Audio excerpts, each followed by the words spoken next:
पिछले एपिसोड में आप लोगों ने सुना कैसे मुखिया राघव की दूसरी पत्नी कामाक्षी ने एक नकली ज्योतिषी को बुलाकर राघव और भूमिजा की संतान को उनसे अलग किया और दूसरी तरफ रामलाल उस बच्चे को लेकर अपने घर जा पहुंचा। उसने अपनी पत्नी को वो सब कुछ बताया जो हवेली में हुआ।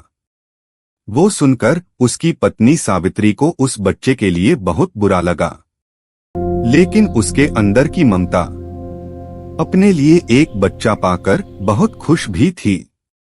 तुरंत सावित्री ने उस बच्चे को सीने से लगाया और बोली, आज से और अभी से ये हमारा बेटा है। उसके जवाब में रामलाल ने भी मुस्कुराकर हामी में सिर हिलाया और बोला, लेकिन हमें अभी यहां से निकलना होगा, क्योंकि अब ये कबीला हमारे बच्चे के लिए सुरक्षित नहीं है। मुझे नहीं लगता वो कामाक्षी यहीं रुक जाएगी, क्योंकि राघव और उसकी मां भले ही अब एक गलती की वजह से सजा के तौर पर कुछ सालों के लिए इस छोटी सी कबीले ऋषभ कबीले में रह रहे हो, लेकिन वो एक बहुत बड़े परिवार के वारिसों में से एक है।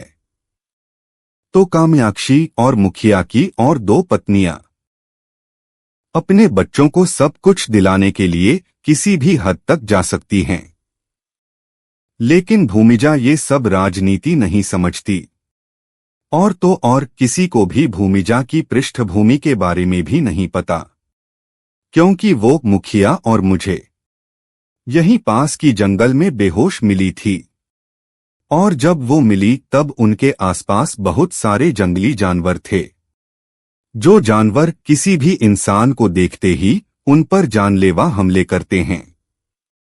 वे उस बेहोश लड़की को ऐसे बचा रहे थे जैसे वो उनकी राजकुमारी हो। इससे ये पता चलता है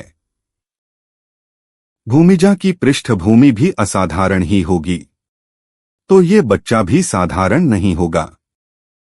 तभी सावित्री ने रामलाल को बीच में ही रोककर बोली, चाहे इस बच्चे की माता पिता की पृष्ठभूमि कुछ भी हो, अब इस बच्चे को भगवान ने हमारे गोद में डाला है, तो ये अब मेरा बेटा है। चलिए यहां से निकलने की तैयारी करते हैं। ये कहकर सावित्री तुरंत वहां से सामान समेटने चली गई।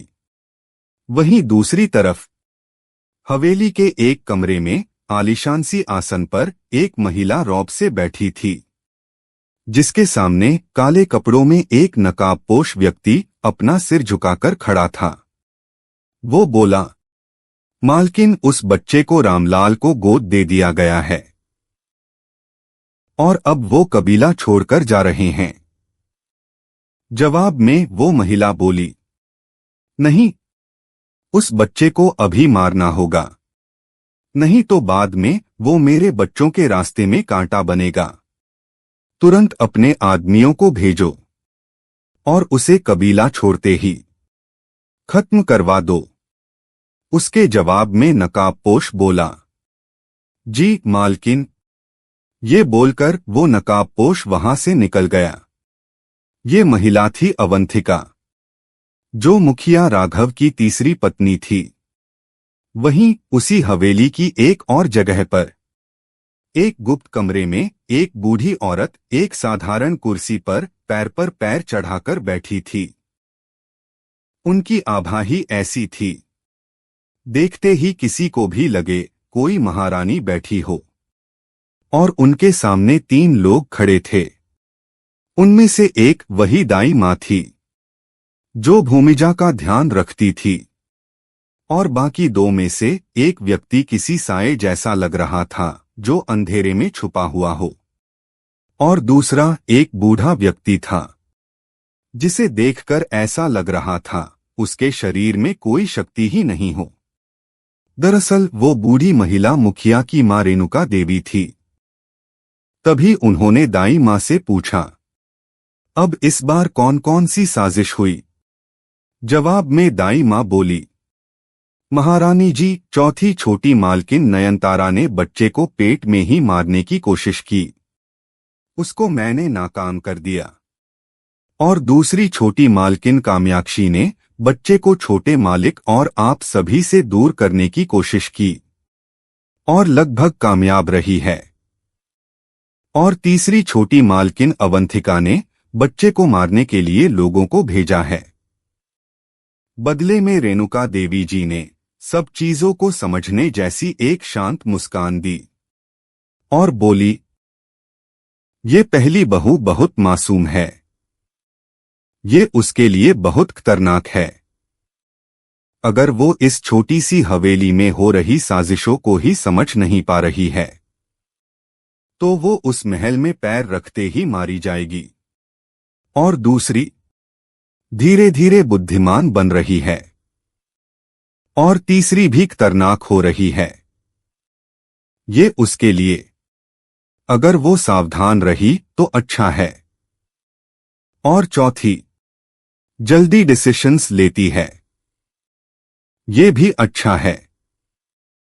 हमें इन सभी को इस परीक्षा या सजा जो भी कह दो जो महाराज सभी की काबिलियत परखने के लिए कर रहे हैं, इसकी वक्त खत्म होने से पहले उस महल के खतरे और साजिशों के लिए इन सभी को तैयार करना होगा। और लगता है ये बच्चा मेरे बाकी सभी पोता और पोतियों से असाधारण है। जब वो पैदा होने वाला था, जो तलवार आसमान में दिखी वो सामान्य घटना नहीं थी, ये कोई संकेत हो सकता है, तो हमें उसे बचाना होगा। ये बोलकर उन्होंने उस व्यक्ति को आदेश दिया जो छाया में छिपा था, तुम जाकर उस हमले को नाकाम करो। और उस बूढ़े व्यक्ति से बोली, तुम उस बच्चे के पीछे जाओ और उस पर नजर रखने के साथ साथ उसको ट्रेन करो। और दाई माँ से बोली, तुम भूमिजा को इन साजिशों के बारे में धीरे धीरे अवगत कराओ और उसे ऐसी षड्यंत्रों के लिए ट्रेन भी करो। तुरंत सभी वहां से चले गए। उसके बाद धीरे धीरे रेणुका देवी बड़बड़ाने लगी, ये सभी दिमाग से और ताकत से, दोनों तरीके से बाकी उम्मीदवार वारिसों से बहुत कमजोर हैं। इन्हें बहुत कुछ सीखना होगा और इन्हें अपने आप पर मेहनत करनी होगी। ये कहते हुए वो अपने सोच में डूब गई। आगे क्या होगा जानने के लिए सुनते रहिए स्टोरी द सुप्रीम कंट्रोल।